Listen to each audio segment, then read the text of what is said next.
চলতি বছর বড় মৌসুমে গাইবান্ধায় ধানের ভালো ফলন হলেও ন্যায্য মূল্য পাচ্ছেন না কৃষকরা। ধান চাল ক্রয়ের সরকারি তালিকায় ব্যাপক অনিয়মের অভিযোগ উঠেছে। ভুয়া নাম ও মোবাইল নম্বর ব্যবহার করে কৃষকের বদলে গুদামে ধান বিক্রি করছে দালাল চক্র। আর এ কাজে জড়িত থাকার অভিযোগ খোদ কৃষি কর্মকর্তাদের বিরুদ্ধে। গাইবান্ধা প্রতিনিধি ফেরদৌস জুয়েলের প্রতিবেদন জানাচ্ছেন সৈয়দ মাহমুদ। নগদের কাছে সব গ্রাহকই প্রিয়, তাই তো সারা দেশে ক্যাশ আউট চার্জ সব।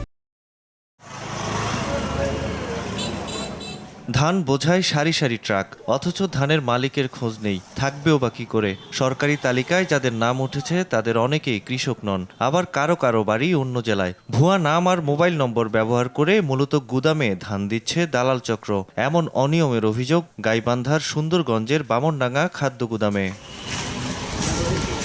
কৃষি বিভাগ জানিয়েছে, চলতি মৌসুমে জেলার ৩০০ জন কৃষকের কাছ থেকে ৩ মেট্রিক টন করে মোট ৯০০ মেট্রিক টন বোরো ধান ক্রয়ের লক্ষ্যমাত্রা। কিন্তু কৃষকদের অভিযোগ, এই সুযোগ পাচ্ছে শক্তিশালী দালাল সিন্ডিকেট। আমার নিজেরও ১৫ বিঘার মতো জমি আছে, আমার বাবার আছে, ভাইদের আছে, এবং আমি আরও দেখছি গ্রামের অনেকে জিজ্ঞেস করছিলাম এবং কেউ মোহাম্মদ মৌজার ম্যাক্সিমাম লোকই এই কার্ড পায়নি। ২-৩ বার এদিকে আবেদন করছিলাম, আমি আজ পর্যন্ত কোনো ধানের স্লিপ পাইও নাই বা দিতেও পারিনি। কোনো প্রচারণা হয় না।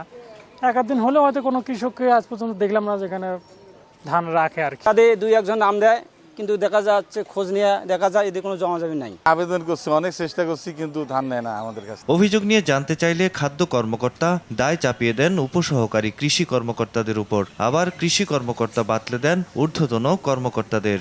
স্যার বিএসকে দায়িত্ব দিচ্ছে কৃষক সেনার, ওইভাবে বিএস কৃষক চিনে প্রত্যয়ন দিচ্ছে, আমি ওই প্রত্যয়ন দেখে কৃষক চিনে বিল দিচ্ছি। তার মোবাইল নাম্বার হলো চট্টগ্রাম, তার প্রত্যয়ন আপনি কিভাবে দিলেন?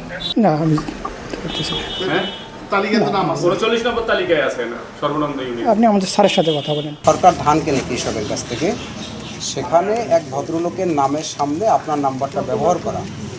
তো এখন এই ভদ্রলোকের নাম হচ্ছে আলামিন, কিন্তু নাম্বার হচ্ছে আপনার। এখন আমি জিনিসটা কনফার্ম হওয়ার জন্য যে এটা আলামিন সাহেবের, আপনি কি আলামিন সাহেব নামে কাউকে চেনেন? আপনি মানে গাইবান্ধার সুন্দরগঞ্জ উপজেলায় আপনার বাড়ি না, তাই তো? আচ্ছা, থ্যাংক ইউ, আপনাকে আমি কষ্ট দিলাম। তবে তদন্ত করে দুর্নীতির সঙ্গে জড়িতদের বিরুদ্ধে ব্যবস্থা গ্রহণের কথা জানান এই কর্মকর্তা। কিছু ট্রলিতে আমি দেখতে পেলাম যে আসলে ধানটা মানে প্রকৃত কৃষকের ধান না। তাৎক্ষণিকভাবে আমি সেই ট্রলিগুলো ফেরত প্রদান করি। সংশ্লিষ্টের বিরুদ্ধে বিধিমোতাবেক ব্যবস্থা গ্রহণ করা হবে। গত ৭ মে থেকে কেজি প্রতি ৩২ টাকা দরে ধান সংগ্রহ করা হচ্ছে গুদামে, যা চলবে আগস্ট পর্যন্ত। সরকারি এ প্রক্রিয়াকে স্বচ্ছ করার দাবি জানিয়েছে কৃষকরা।